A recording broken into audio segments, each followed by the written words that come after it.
주시는 하나님 말씀 보시겠습니다. 자, 오늘 우리에게 주시는 하나님 말씀은 우리 출애굽기 16장입니다.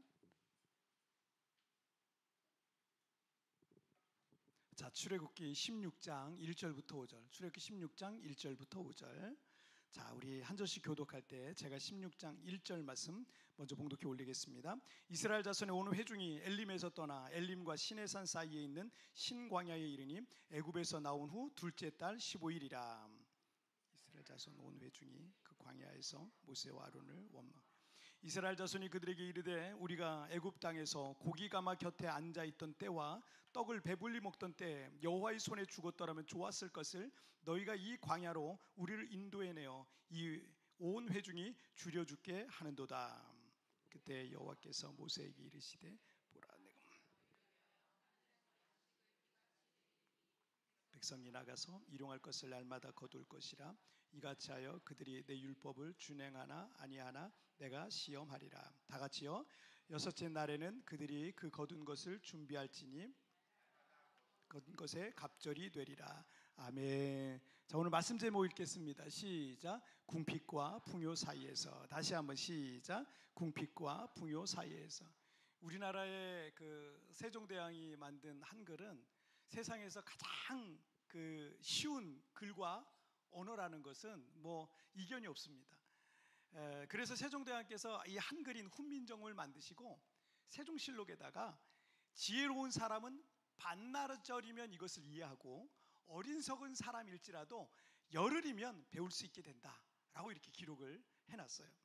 그럼에도 불구하고 어떤 언어든 그렇겠지만 우리가 잘못 이해하고 잘못 사용하는 경우가 있는 것 같습니다. 여러분, 잘 살다 못 살다, 잘 살다 못 살다, 여러분 이 말을 어떻게 이해하고 계십니까?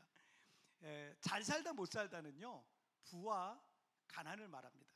띄어쓰기 없이 잘 살다 못 살다, 잘 산다 못 산다, 이거는요 그냥 부와 가난, 우리가 자주 쓰는 표현이기도 하고 아마 이 표현을 쓸 때 한 90%는 이런 의미로 쓰는 것 같아요. 아, 저 사람 부자야, 저 사람 가난해, 이거를 얘기할 때 잘 산다 못 산다 이렇게 얘기를 보통 말을 많이 사용합니다. 그런데 한 칸을 띄어 쓰잖아요. 한 칸을 띄어 쓰면 이거는 잘 살다 못 살다 이렇게 되잖아요. 그러면 이거는 삶에 대한 거예요. 삶에 대한 거. 어떤 부부가 돈이 많아요. 돈이 엄청 많아요. 돈이 엄청 많은데 부부 사이가 너무 안 좋아요. 그럼 뭐예요?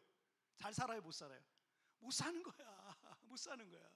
돈이 그렇게 많은데, 그런데 그렇게 둘이 사이가 너무 안 좋으면 못 사는 거죠. 근데 너무 가난해요. 가난하지만 서로를 아껴주고 사랑해주는 부부는 어떻게 해요? 잘 사는 거예요. 어떤 사람이 사회적으로 크게 성공하고 부와 영광을 얻었어요. 그런데 매일 밤마다 우울증 때문에 고통 속에서 매일 밤마다 살아간다면 여러분 잘 사는 게 아닐 거예요. 반면에 크게 성공한 삶은 아닐지라도 주어진 것에 감사하고 또 매일매일 작은 행복을 누린다면 어떻게 해요? 잘 살고 있는 거예요. 하지만 사람들이 돈이면 다 된다라는 이 자본주의 사회에 살다 보니까 사람들은 돈이 많으면 잘 사는 거고 돈이 없으면 가난하면 못 사는 걸로 이렇게 보통 생각합니다. 그래서 앞에서 말씀드렸던 이 두 가지 의미가 사실은 전혀 다른 의미인데 대부분의 많은 사람들은 이걸 하나처럼 이해하고 사용하고 있는 겁니다. 누구에게나 궁핍할 때가 있지만 풍요로울 때도 있을 거예요. 풍요로울 때도 있지만 때로 그 많던 재물이 한순간에 싹 날아가서 궁핍한 삶을 살아야 하는 때도 우리 인생에는 있습니다. 우리가 사는 세상은 궁핍과 풍요라는 이 두 가지가 항상 공존하고 있어요. 우리는 궁핍과 풍요 사이에서 어떻게 살아가야 할지 오늘 말씀을 통해서 여러분 함께 좀 살펴보도록 하겠습니다. 첫 번째 주제 시작. 궁핍이라는 시험. 다시 한번 시작. 출애굽을 한 뒤에 이 광야로 들어간 이스라엘 백성들 앞에는 여러 가지 어려운 상황들이 놓여졌어요. 우리가 지난주에 나눴던 이 출애굽기 15장 22절부터 26절까지는 마라의 쓴물 사건이 있었죠. 그들은 광야에서 마실 물을 찾지 못해서 큰 고통을 겪을 수밖에 없었습니다. 광야는 연중 비가 거의 내리지 않는 그런 곳이기 때문에 뭐 시내도 없어요, 강도 없어요, 뭐 호수와 같은 것도 없었고 마실 물 역시 얻을 수가 없었습니다. 하지만 하나님께서 모세를 통해서 그 마라의 쓴물을 치료하시죠. 그죠? 이것을 통해서 하나님께서 그 마라의 쓴물을 치료하듯이, 이 광야라는 곳이 인생이라 그랬잖아요. 우리의 인생도 하나님이 치료하신다는 것을 상징적으로 보여주고 있는 거예요. 여러분의 인생을 고치실 줄 믿습니다. 나의 인생을 치료하실 줄 믿습니다. 그래서 그들에게 마라의 쓴물이 단물이 돼서 그들에게 마실 물을 공급해 주셨어요. 그리고 마라에서 두어 시간을 가니까 그곳에서 사막의 거대한 오아시스인 엘림이라는 오아시스를 만나게 됩니다. 그래서 그들은 그곳에서 장막을 치고 여러 날 그곳에 머물렀다라는 기록이 나와 있어요. 자, 오늘 본문인 16장은 그들이 이 오아시스 엘림에서 시내산으로 이동하던 그 중간쯤에 벌어진 사건입니다. 1절을 보니까 애굽에서 나온 후 둘째 달 15일이라는 표현이 있거든요. 그런 날짜가 나오는데 그들이 첫째 달 15일 날 출애굽을 했거든요. 애굽에서 출애굽을 했어요. 그랬으니까 이스라엘 백성들이 지금 출애굽한 지 둘째 달 15일이면 뭐예요? 한 달 된 거예요. 한 달. 30일 된 거예요. 자, 출애굽한 지 한 달쯤 되니까 이 사람들이 출애굽할 때 급하게 막 챙겨온 음식들이 있잖아요. 이게 다 떨어진 거예요. 음식이 다 떨어졌어요.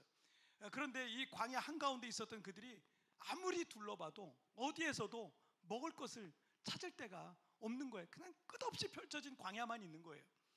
자, 그런데 여러분, 장정만 60만 명인 이 대인원이 먹을 이 엄청난 양의 식량을 이 광야 어디에서 구할 수 있겠습니까? 장정만 60만 명이에요. 우리나라 군인의 수가 작년 기준으로 보니까 46만 명이에요. 점점 줄고 있어요. 지금 인구가, 여러분들이 애를 많이 낳으셔야 돼요, 우리가. 그래서 이 인구가 자꾸 줄고 있어서 지금 군인 숫자가 지금 줄고 있어서 전쟁이 나면 지금 싸우러 갈 사람이 없는 거예요, 점점. 46만 명이 지금 좀 넘어요. 옛날에 60만 명 이랬는데. 자, 우리 군인들의 그 하루 급식비가 얼마인지 아세요? 하루에 우리 군인들한테 주는 급식비가 13,000원입니다. 13,000원. 이 국가에서 책정된 게 13,000원 가지고 아침, 점심, 저녁 만들어서 주는 거예요. 그렇게 하고 있는데, 그런데 우리 국군 장병이 46만 명이잖아요. 그럼 13,000 곱하기 46만 명, 그럼 얼마예요? 하루에 46만 명이 먹으려면 얼마의 돈이 필요해요? 수학 잘 하시는 분? 한 60억 필요해요. 60억. 놀랍죠? 60억 원이 필요해요. 밥값으로 60억 원 든다는 얘기예요. 엄청난 거예요. 엄청난 거예요. 그럼 열흘이면 얼마예요? 600억. 100일이면 얼마예요? 6천억. 엄청난 금액이 밥값으로 들어가는 거예요. 근데 여러분 놀라지 않아? 이게 놀랄 일이 아니라는 게, 우리가 뭐 교회 수련회를 간다 뭐 이러잖아요. 밥값으로 엄청 들어갑니다. 그 전체 재정에 밥값이 포함되는 게 엄청나요. 자, 그러니 이 광야 이스라엘 백성들은 어린 자녀들까지, 여자들까지 다 합치면 200만 명에서 300만 명 정도 된다는 얘기인데, 그러면 하루에 60억 원이 뭐예요? 물론 이렇게 고급 식단을 먹지는 않았겠지만 그냥 겨우 먹을 정도만 돼도 그래도 이게 얼마예요? 어마어마한 돈이 필요한 겁니다. 그리고 그 많은 음식을, 여러분, 우리 한 10명이나 20명 정도 식당 가가지고 우리 20인분 주세요 그래도 식당이 쩔쩔매잖아요. 쉽지 않은 거예요. 그런데 60만 명 거 주세요, 또는 200만 명 거 음식 주세요. 어디 가서 살 데가 어디 있어요? 그거를 구할 데도 없는 거예요. 어마어마한 음식이 필요한 거예요. 자, 그러니 출애굽기 16장 2절 말씀을 한번 볼게요. 출애굽기 16장, 이걸 아까 보여줬어야 되는데 2절 볼게요. 시작. 이스라엘 자손은 온 회중이 그 광야에서 모세와 아론을 원망하여. 자, 그 말도 안 되는 상황 앞에 있으니까 백성들이 이 모세와 아론을 원망하기 시작했던 겁니다. 당장 먹을 것이 없는 그들이 어떻게 원망을 했나요? 3절 말씀 읽겠습니다. 시작. 이스라엘 자손이 그들에게 이르되 우리가 애굽 땅에서 고기 가마 곁에 앉아 있던 때와 떡을 배불리 먹던 때에 여호와의 손에 죽었더라면 좋았을 것을 너희가 이 광야로 우리를 인도해내어 이 온 회중이 주려 죽게 하는도다. 자, 그들은 애굽에서 종살이 하던 그 시절을 그리워하고 있는 거예요. 애굽 주인들의 그 고기 가마 곁에 앉아서 주인을 위해서 이 고기를 삶고 막 음식을 준비하다가 거기서 떨어지는 부스러기들이 있을 거 아니에요. 찌꺼기들이 있을 거 아니에요. 이 찌꺼기 주워 먹던 시절을 그리워하고 있는 거예요. 그걸 그리워하고 있는 거예요. 잘 안 될 수밖에 없는 사람의 특징이 있어요. 잘 안 될 수밖에 없는 사람의 특징은요, 항상 기준을 낮은 곳에 두고 살아요. 자기 기준을, 인생의 기준을 항상 낮은 곳에 두고 살아요. 그리고 늘 그 정도만 되면 좋겠다, 나 그 정도만 살면 좋겠다, 이렇게 그런 생활을 늘 그리워한다는 거예요. 사람들은 자기가 보는 것만큼 꿈을 꾸게 되어 있습니다. 결국 자기가 바라보는 것을 향해 갈 수밖에 없는 거예요. 그래서 바라보는 기준과 수준이 낮잖아요. 그 이상의 삶을 살 수가 없어요. 기준이 낮으면 그 이상의 삶을 어찌 살 수 있겠습니까? 그런데 잘 될 수밖에 없는 사람들의 특징은요, 기준을 항상 높은 곳에 둔다는 거예요. 꿈을 크게 갖는다는 거예요. 이게 잘 될 수밖에 없는 사람이에요. 물론 그렇게 꿈만 크고 아무 노력도 하지 않는, 눈만 높은 거는 문제가 되겠지만, 그런데 보통 자기 꿈이 높은 데 있잖아요. 이런 사람은요, 쉬지 않습니다. 쉬질 않아요. 쉬는 날이 어딨어. 쉬는 날이 없어요. 잠잘 만큼 다 자고, 뭐 놀 만큼 다 놀고, 사고 싶은 거 다 사고, 그렇게 무절제한 삶을 사는 사람들, 성공한 사람들 중에는 없어요. 여기 일론 머스크가 몇 시간 자요? 일론 머스크는 6시간 이상을 자본 적이 없대요. 트럼프는 3시간만 잔대요. 어디까지 믿어야 될지 모르겠지만 3시간 살 수 있나 이런 생각이 드는데, 여러분, 그런 사람들은요, 철저히 자기 관리와 자기 절제, 그리고 무한한 노력의 삶을 살아요. 그냥 한 번에 그냥 뚝딱 하고 이루어지는 건 아무것도 없습니다, 세상에. 우리가 요즘 사는 사람들이 자꾸 그런 걸 꿈꾸는데요, 그냥 뚝딱 이루어지는 건 아무것도 없어요. 그러면서 그 높은 기준을 향해서 계속 나가는 거예요. 꿈을 거기다 뒀으니까, 그걸 바라보고 사니까, 그 기준을 향해서 계속 나아가다 보니까 이렇게 봐요. 지금 당장은 별거 아닌데, 지금 내가 별거 아닌 사람인 것 같은데, 그곳을 향해서 계속 나가다 보니까 거북이처럼이라도 계속 가다 보면 어느 순간 내가 그 근처에 가 있더라는 거예요. 그 근처에. 이스라엘 백성들이 출애굽하기 전 그들은 아버지 때로부터 계속 노예로 비참하게 살았어요. 태어나 보니까 나도 노예인 거야. 아버지의 이 대를 이어서 나도 노예로, 가축과 동급이에요. 소, 염소 이런 거랑 동급이에요, 동급. 얼마나 비인격적인 대우를 받았겠습니까? 지금부터 여러분 3,400년 전 얘기입니다. 얼마나 비인격적인 대우를 받았겠어요. 애굽의 주인들은요, 히브리 노예들이 마음에 안 들면 가차없이 막 구타를 하는 거예요. 너 잠깐 나와봐, 이리 나와봐. 막 때린다고 생각해 보세요. 내가 무슨 잘못을 했는데. 너희 잠깐 나와봐, 일로 와봐, 일로 와봐. 막 때린다고, 따귀를 막 때린다고 생각해 보세요. 얼마나 끔찍합니까? 얼마나 모욕적입니까? 당시 노예들이 그런 거야. 그냥 마음에 안 든다고, 너 보는 눈빛이 안 좋아, 와, 이러면서 막 그런다. 여러분, 얼마나 비참했겠습니까?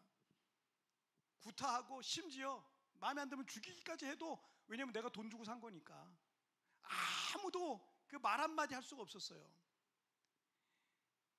내 자녀도 그 주인의 몸종으로, 그냥 태어나자마자 그냥 그 주인의 몸종으로 들어가서 살아야 되는 거야. 인격 모독과 뭐 폭행과 성추행과 온갖 육체적 감정적 고통 속에 그 노예 신분이라는 건 그렇게 살았다는 거예요. 이제 그들은 출애굽을 통해서 그 짐승보다 못했던 그 비참하던 노예 생활을 벗어나서 자유의 신분을 얻게 된 겁니다. 그럼에도 불구하고 지금 뭐라고 하고 있어요? 그 고깃가마 곁에서 떨어지던 그 부스러기 찌꺼기 주워 먹던 그 시절을 지금 그리워하고 있는 거예요. 얼마나 답답한 노릇입니까?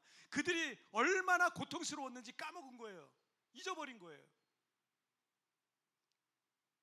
이스라엘 백성들이 이 광야 생활 중에 먹을 것이 떨어진 이 궁핍이라는 시험 앞에서 그들은 다시 원망하고 불평하고 과거의 그 노예 근성에서 벗어나지 못하고 그때 노예 시절에 배불리 먹었던 그런 밥 한 끼와 지금 내가 얻게 된 이 자유를 바꿔 먹으려고 그러는 거예요. 배 한 번 부르려고 하는 그거하고 그거는 진짜 가치가 아니잖아요. 그런데 그거하고 내 자유하고 바꾸려고 그러는 거예요.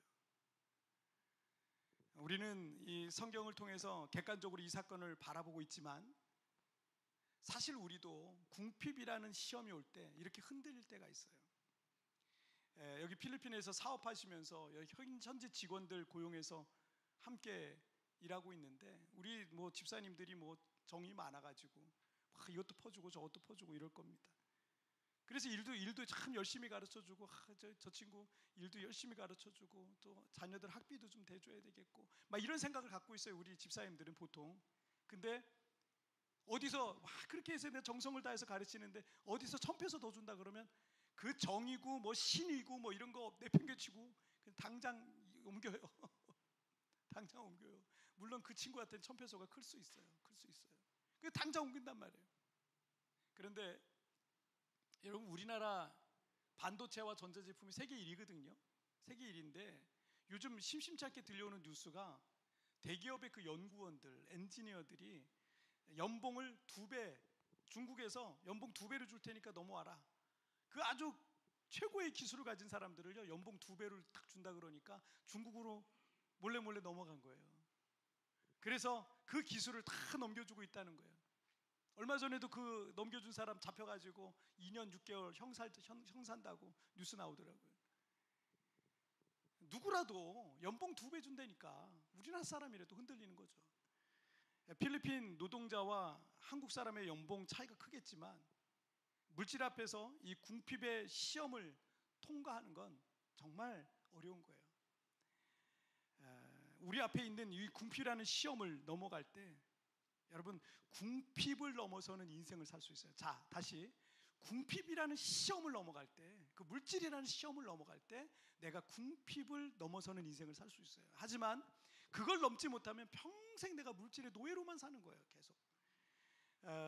이스라엘 백성들이 광야 생활 40년 내내 늘 불평하고 원망하면서 지내다가 결국 젖과 꿀이 흐르는 약속의 땅 가나안에는 못 들어갔던 것을 여러분 기억하세요. 여러분, 왜 그래요? 그들이 왜 그래요? 궁핍이라는 시험을 못 넘긴 거예요. 하나님 바라봤어야 되는데 지금 당장에 눈앞에 있는 것만 보다가 결국 가나안 땅에 못 들어간 거예요. 그들은 못 들어갔어요. 오직 믿음의 사람, 그걸 믿음의 눈으로 바라봤던 여호수아와 갈렙만이 가나안 땅에 들어갈 수 있었다라는 거죠. 여러분, 궁핍이라는 시험을 믿음으로 넘어가시길 주님의 이름으로 축복합니다. 자, 우리 두 번째 주제 보실게요. 시작. 풍요라는 시험. 다시 한번 시작. 풍요라는 시험. 어떤 성도님들은, 목사님, 제가 기도할 때 돈을 달라고 기도해도 될까요? 제가 너무 돈을 달라 그러면 세속적인 기도를 하는 것 같아서 그런 기도를 해도 될까요? 라고 묻는 분이 계세요. 그런데 여러분, 잠언 30장 말씀 중에 아굴의 기도라는 게 있어요. 아굴이라는 사람이 하나님 앞에 재정적인 부분에 대해서 이렇게 기도를 합니다. 잠언 30장 8절과 9절 말씀 읽겠습니다. 시작. 나는 가난하게도 마옵시고 부하게도 마옵시고 오직 필요한 양식으로 나를 먹이시옵소서. 혹 내가 배불러서 하나님을 모른다, 여호와가 누구냐 할까 하오며, 혹 내가 가난하여 도둑질하고 내 하나님의 이름을 욕되게 할까 두려워함이니이다. 이 아굴이라는 사람은 자신을 부자가 되게도 하지 마시고 가난하게도 마세요. 가난하게 되지도 않게 해주세요 달라고 이렇게 기도했습니다. 그 이유가 아무 걱정이 없고 배가 너무 부르면 내가 하나님을 모른다고 할까 봐 겁이 납니다. 그리고 너무 가난해서 내가 남의 것을 도둑질하거나 그렇게 하나님의 이름을 욕되게 하고 하나님의 영광을 가릴까 봐 두렵사오니 나를 가난하게도 마옵시고 정말 필요한 양식을 내게 매일 주십시오. 우리 주기도문에도 일용할 양식을 주옵시고 이런 기도가 있잖아요. 그런 것처럼 지난 주간에 우리 교회 남자 집사님과 이렇게 밥을 먹고 교제를 하는데, 그때 이제 들은 얘기인데, 우리 집사님이 세상에서 가장 존경하는 분이 어머니래요. 어머니. 정말 신앙으로 사셨던, 믿음으로 사셨던 어머니 가장 존경한다 그러더라고요. 어머니께서 식당을 하시는데, 고깃집 식당을 해요. 식당을 하는데 직원 한 명을 고용했어요. 그런데 어머니가 평생을 그거 하셨으니까 딱 보면 다 안 돼요. 다 아는데 자꾸 고기가 없어지는 거예요. 고기가 자꾸 부족한 거예요. 자꾸 비들합니다. 나중에 제가 이렇게 좋게 자세히 이렇게 알고 보니까 새로 들어온 아줌마가 조금씩 몰래 갖고 갔던 거예요. 그 사실을 아신 어머니가 곰곰이 생각을 했대요. 그 직원 입장에서 한번 생각을 해보기로 했대요. 그 직원이 자식들이 3명인가 몇 명이 있는데, 엄마가 늘 일하고 돌아오면 이 고깃집에서 일하니까 옷에서 다 고기 냄새가 나니까 자식들이 엄마는 좋겠다, 엄마는 맨날 고기 먹어서 좋겠다, 이런 얘기를 하겠구나라는 생각이 들더래요.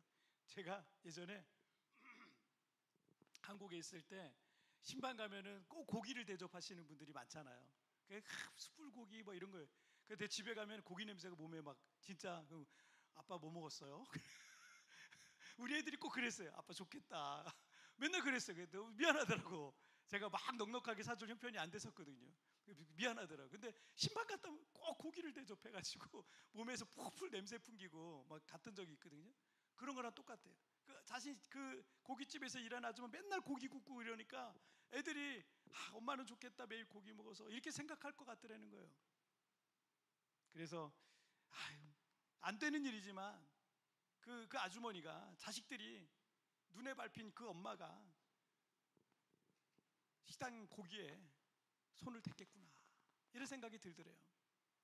그래서 우리 집사님 어머니가 그 이후부터 이제 고기가 또 오래되면 못 먹잖아요. 남는 고기 뭐 이런 거 있잖아요. 싹 싸가지고 직원 퇴근할 때 다 챙겨주기 시작했대요. 계속 챙겨줬대요.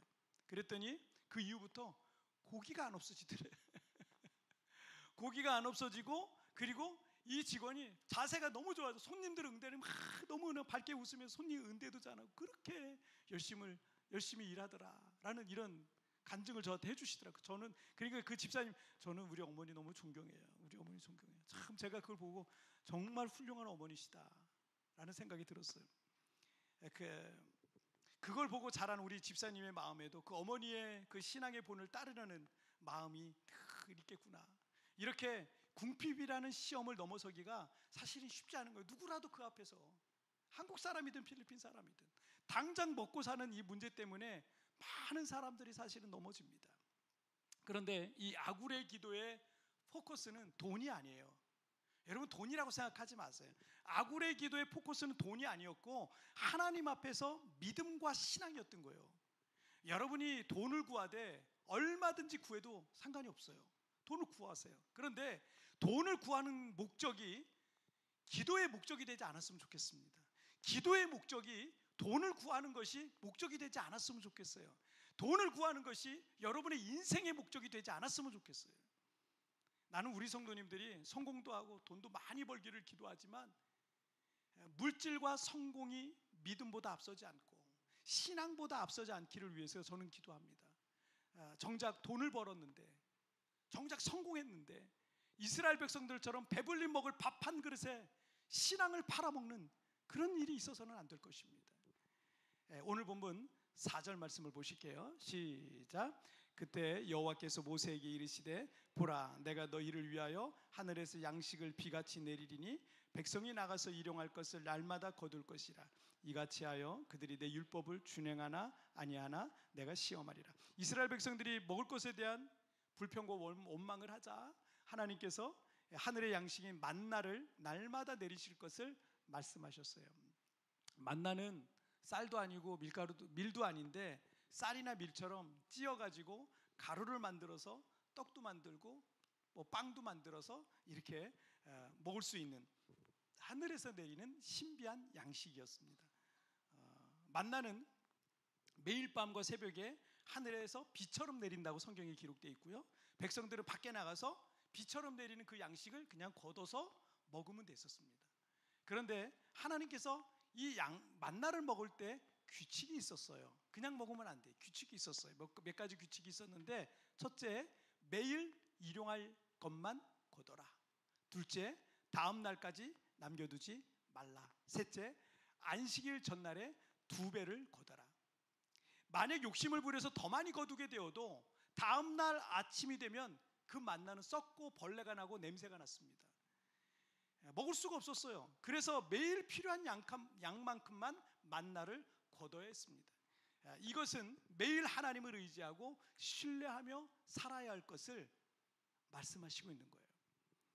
당장이라도 내일 만나가 내리지 않으면 어떡하지? 하는 걱정이 왜 안 들겠습니까?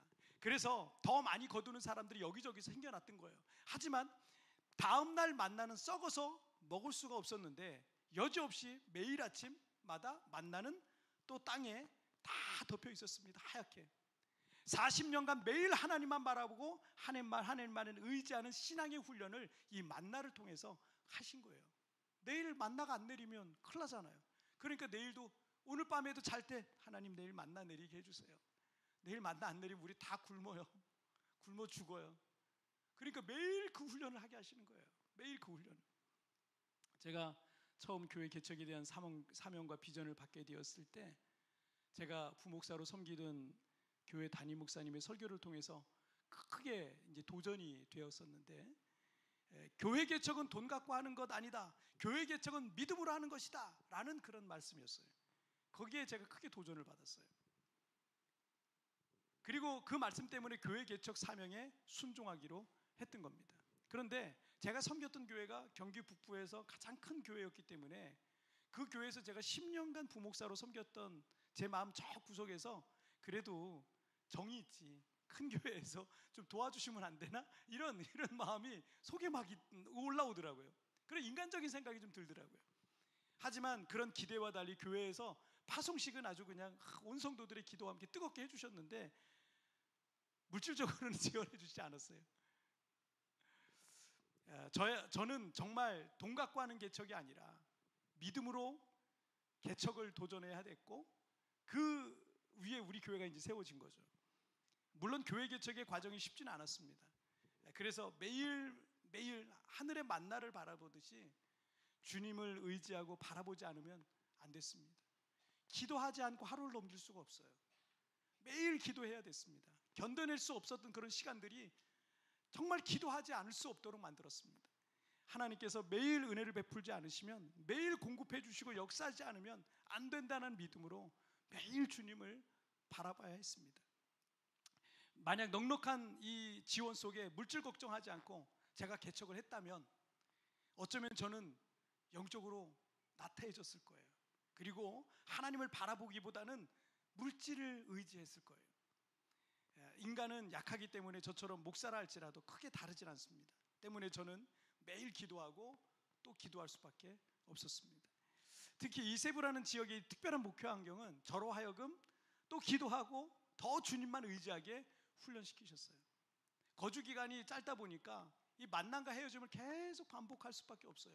일꾼 한 사람 세워지는 게, 왜냐하면 그 사람이 오래 있어야 일꾼이 될 거 아니에요. 일꾼 한 사람 세워지는 게 얼마나 힘들고 귀한 것인지 철저히 경험할 수 있는 곳이 이곳입니다. 때문에 교회가 어느 정도 성장했다 싶으면 멤버들이 바뀌어요. 그러면 멤버들이 바뀌면 한 3년 만에 4년 만에 또 교회를 처음부터 다시 시작하는 느낌인 거예요.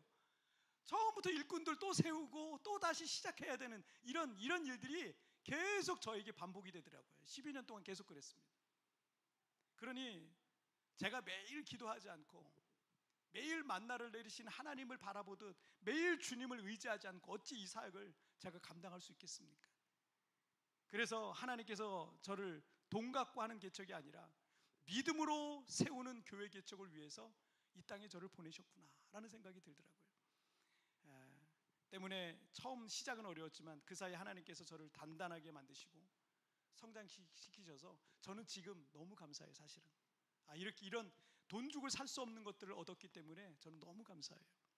누가 돈 넉넉하게 대주고 모든 환경이 다 갖춰져서 뭐든 시작하면 좋을 것 같죠? 여러분 그런 생각 있죠? 영적으로 보자면 사실 풍요라는 건요 그리 좋은 게 아닙니다. 사실 그리 좋은 게 아니에요. 풍요는 어쩌면 우리에게 엄청난 시험이 됩니다. 시험으로 다가와요. 자칫 하나님 없는 풍요는요 나에게 더 해로운 독이 될 수 있음을 여러분 기억하셔야 될 겁니다. 우리는 궁핍이라는 상황에 놓일 때, 그리고 풍요라는 환경에 놓일 때 궁핍과 풍요에 휘둘려서는 안 됩니다.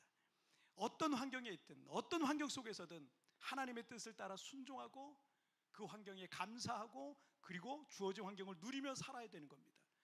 여러분 사도 바울의 고백을 통해서 오늘 말씀을 우리가 맺도록 하겠습니다. 빌립보서 4장 12절과 13절 다 같이 읽겠습니다. 시작. 나는 비천에 처할 줄도 알고 풍부에 처할 줄도 알아. 모든 일 곧 배부름과 배고픔과 풍부와 궁핍에도 처할 줄 아는 일체의 비결을 배웠노라. 내게 능력 주시는 자 안에서 내가 모든 것을 할 수 있느니라. 아멘. 여러분 그렇습니다. 바울 사도의 고백처럼 풍부에 처할 줄도 알고 궁핍에 처할 줄도 아는 그 비밀을 여러분 깨달으시길 바랍니다. 그리고 풍부와 궁핍 또는 돈, 물질, 환경 여기에 여러분의 포커스가 맞춰지면 절대 그걸 넘지 못해요. 근데 그보다 그 이상의 것에 포커스를 맞추세요. 믿음의 포커스를 맞추시고 하나님께 포커스를 맞춰보기 시작해보세요. 그러면 환경은 조금 내 뜻대로 안 돼도 괜찮아요. 왜냐하면 나는 이게 내 목적의 전부가 아니니까. 나는 하나님께 있으니까. 여러분 그렇게 살아갈 때 여러분 넘어가기 시작해요. 그리고 다른 사람들과 다른 삶을 살게 될 것입니다. 자, 오늘 말씀 정리해 볼게요. 두 가지 말씀 나눴어요. 시작. 궁핍이라는 시험, 풍요라는 시험. 다시 한번 시작. 궁핍이라는 시험, 풍요라는 시험. 여러분 그렇습니다.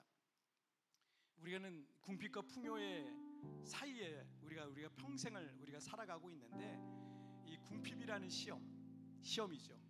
근데 그 풍요 역시 우리에게 시험입니다. 그것 때문에 여러분 휘둘리지 마세요. 그리고 하나님 바라보세요. 매일 만나를 내리시는 하나님 바라보듯 그러면 여러분 우리 흔들리지 않습니다.